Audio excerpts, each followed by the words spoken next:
Hello student, आज 12 अक्टूबर 2020 को हमारा सब्जेक्ट है कॉर्पोरेट अकाउंटिंग और इसमें हमारा चैप्टर चल रहा है रिडम्पशन ऑफ प्रेफरेंस शेयर्स। ठीक है बेटा, इसका इंट्रोडक्शन मैं आपको करा दिया, थ्योरी सारी करा दी, लॉन्ग क्वेश्चन जो इसका एक बनता था वो करा दिया है, काउंटिंग एंट्रीज करा दी हैं। अब यहाँ से हमारा स्टार्ट हो रहा है practical part.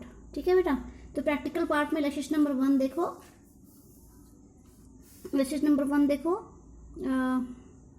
when redemption is made by fresh issue and out of profits, यानी कि जब हमारा रिडम्पशन हो रहा है फ्रेश इश्यू और आउट ऑफ प्रॉफिट दोनों ही मेथड से। मैंने आपको बताया था कि कंपनीज एक्ट 2013 ये प्रोवाइड करता है कि जो रिडीमेबल प्रेफरेंस शेयर्स हैं उनका जो रिडम्पशन होगा वो दो टाइप से होगा, या तो वो न्यू शेयर्स इश्यू करके होगा जिसको हम फ्रेश इश्यू कहते हैं। ठीक है, जिसको हम फ्रेश इश्यू कहते हैं। इसमें क्या होता है कि जो कंपनी है वो नए इक्विटी शेयर या नए प्रेफरेंस शेयर इश्यू करती है। ठीक है, और उस पैसे से रिडीमेबल प्रेफरेंस शेयर्स का रिडम्पशन करती है। जबकि दूसरा मेथड हमारा होता है आउट ऑफ प्रॉफिट। ठीक है, आउट ऑफ प्रॉफिट्स। तो आउट ऑफ प्रॉफिट्स अगर हम रिडम्पशन करने तो ये कंपनी अपने पिछले सालों के एक्युमुलेटेड प्रॉफिट से जो पैसा हमारा उसमें डिपॉजिट है उस पैसे से या उस प्रॉफिट से रिडम्पशन करती है प्रेफरेंस शेयर्स का। तो देखो, a company in a series of operation, एक कंपनी के ये सीरीज ऑफ ऑपरेशंस हैं, मतलब डिफरेंट टाइप के ऑपरेशंस हैं उसके। फर्स्ट है, उसने फर्स्ट एंट्री यहाँ पे पास करनी है। ये सिर्फ एंट्रीज हैं, ये कोई सम नहीं बड़ा इतना बड़ा। ठीक है, तो देखो यहाँ पे वो कहता है इशू और at par 20,000 redeemable preference shares of ₹10 each. ठीक है, कहता है इस कंपनी ने 20,000 रिडीमेबल प्रेफरेंस शेयर्स ₹10 का जो एक था वो रिडीम किया, वो इश्यू किया। पहली एंट्रीज किया जाएगी रिडीमेबल एट प्रीमियम ऑफ 50 पैसे पर शेयर, और जिसका रिडम्पशन 50 पैसे पर शेयर पर होना था। मीन्स जब उस रिडीमेबल प्रेफरेंस शेयर्स को इश्यू किया गया तो 20,000 मल्टीप्लाई 10 2 लाख रुपीस की हमारे बैंक में आ गई, रिसीविंग हो गई 20,000 मल्टीप्लाई 10 का। ठीक है, तो देखो इसकी फर्स्ट एंट्री यहाँ पास कर रखी है इसने, bank account debit to redeemable preference share capital account 2 lakh, 20,000 multiply 10। ठीक है बेटा, इसलिए 2 लाख आया। नीचे लिखा है ना amount received on issue of 20,000 redeemable preference shares, इन्होंने इश्यू कर दिया, इश्यू की एंट्री पास हो गई। अब सेकंड एंट्री देखो, रिडीम इन शेयर्स में से, यानी जो 20,000 शेयर्स थे 20,000 शेयर्स ही रिडीमेबल थे, यानी इनका रिडम्पशन करना था, लेकिन इन्होंने redeems 10,000 of the redeemable preference shares out of surplus of company. तो कहता है इन 20,000 में से 10,000 रिडीमेबल प्रेफरेंस शेयर का इन्होंने रिडम्पशन किया है आउट ऑफ सरप्लस। ठीक है, तो ये देखो सबसे पहले इन्होंने इस एंट्री में आइडिया लगाया है कि redeemable preference share capital debit, कितने शेयर थे 10,000 शेयर थे, इन 20,000 में से 10,000 शेयर्स का इन्होंने रिडम्पशन किया तो 1 लाख इनको चाहिए पैसा। प्लस उसने स्टार्टिंग में ही कह दिया था कि भाई रिडीमेबल है ये एट प्रीमियम 50 पैसे पर शेयर, यानी 10,000 शेयर्स हैं तो 10,000 मल्टीप्लाई 0.50 रुपीज, यानी कि 0.50 यानी 50 पैसा। तो उस 1 लाख में से 5,000 रुपये इनको चाहिए रिडम्पशन पे प्रीमियम देने के लिए। तो total to redeemable preference share holder 1,05,000 rupees इनको चाहिए रिडम्पशन के लिए। मेरी बात समझ गए? Redeemable preference share capital debit 1 lakh, premium on redemption account debit 5 lakh to redeemable preference share holder 1,05,000। मेरी बात समझ गए हो? वो अभी इस एंट्री में एस्टिमेट कर रहा है, इस एंट्री में वो एस्टिमेट कर रहा है कि 1 लाख रुपीस जो कि आउट ऑफ हमने रिडम्पशन करने हैं आउट ऑफ प्रॉफिट, तो आउट ऑफ प्रॉफिट में से 1 लाख हमको चाहिए प्रेफरेंस शेयर्स के रिडम्पशन के लिए, और 5,000 उस पर इन्होंने देना है प्रीमियम। मेरी बात समझ गए? टोटल इन्होंने इन 10,000 शेयर्स पे प्रेफरेंस शेयर होल्डर्स को 1,05,000 शेयर देना, इसलिए एंट्री आई redeemable preference share capital debit premium on redemption account debit to redeemable preference share holder 1,05,000। समझ गए भाई। अब अगली एंट्री है, क्योंकि मैंने आपको बताया था कि अगर company out of profit redemption करती है तो इसके लिए कंपनी को क्या करना पड़ेगा कि जितना अमाउंट उसने आउट ऑफ प्रॉफिट पे करना है, यानी कि 10,000, इस वाले केस में क्या है 10,000 शेयर्स पे यानी 1 लाख रुपीस का उसने रिडम्पशन करना है आउट ऑफ प्रॉफिट, इसलिए वो एक CRR capital redemption reserve account बनाएगी।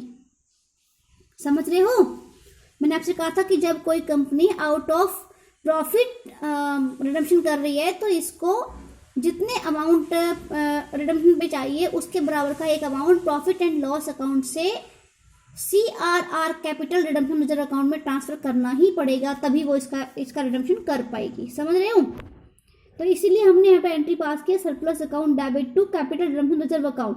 अब साथ में ये है कि जो प्रीमियम देना है रिडम्पशन पे उसके लिए सबसे पहले हम यूज करते हैं SPR securities premium reserve account, लेकिन इस क्वेश्चन में हमारे पास securities premium reserve account SPR account में हमारे पास कुछ भी पैसा नहीं पड़ा है, इसलिए इस प्रीमियम का रिडम्पशन भी आउट ऑफ प्रॉफिट ही किया जाएगा।